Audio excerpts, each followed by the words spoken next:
it seems to me that when I think of people who are spiritually well and happy, and here I'm positing that happiness ought to be the goal of religion, not only our happiness, but the happiness and well-being of others, that people who are spiritually well and happy have all gone through a process of unlearning some of the first things they were taught about God.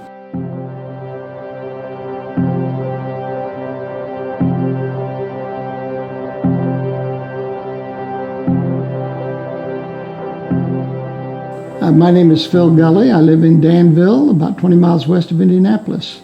I'm the pastor of Fairfield Friends Meeting in Camby, Indiana, which is just south of the Indianapolis International Airport, and I serve as the pastor there.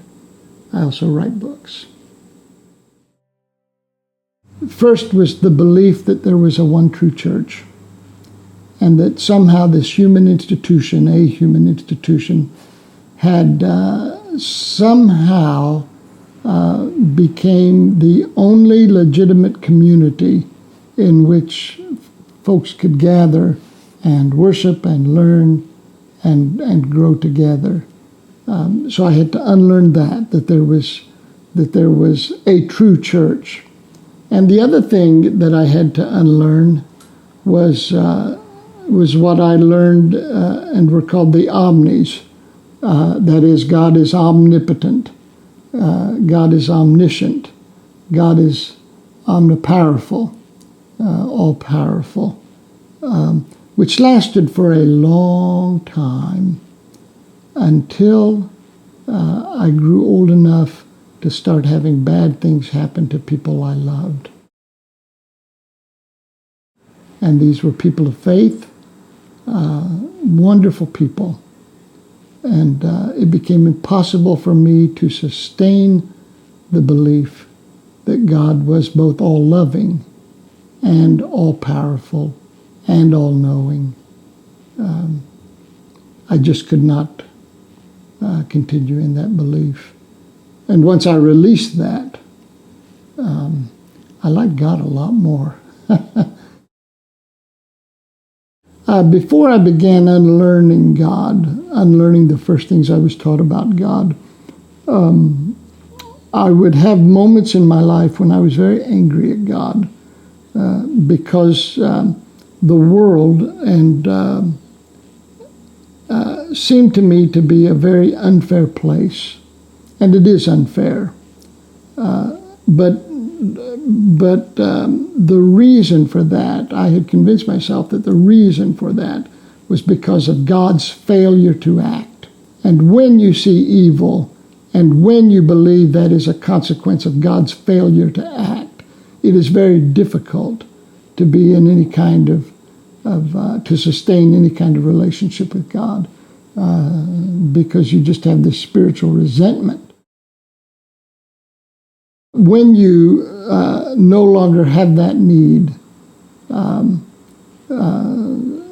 have the need to say everything in this life happens because of God, or doesn't happen because of God, then you are free, I think, to have a much healthier relationship. Not unlike parents and children, who, when they're young, think their parents are so powerful that they can do anything, which is a good belief to have when you're young and insecure and need so much. But if an adult child has that opinion of their parents, wouldn't we say that they have failed to grow? And yet many adult Christians still persist with this belief that God can do anything, and that everything that happens is for a reason, and that God knows the reason, and God has caused this thing to happen.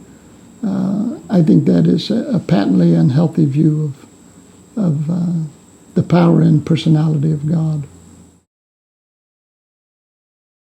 It's hard to like a God who is all-loving and all-powerful, and then doesn't do something when innocent people suffer. But when you let go of that burden and you no longer feel the need to have God be all-powerful or all-knowing. It really liberates your theology. I'm here at Clear Creek Friends Meeting on the campus of Earlham College. This is one of the 3 statues of Mary Dyer right behind me. I just wanted to say thank you for watching this QuakerSpeak video. We release new videos every Thursday, and you can click on this button over here to subscribe to the project. You can support us for as little as $1 per video. That button is just below me, and you can see all the videos we've ever released in this playlist down here. Have a great Thursday.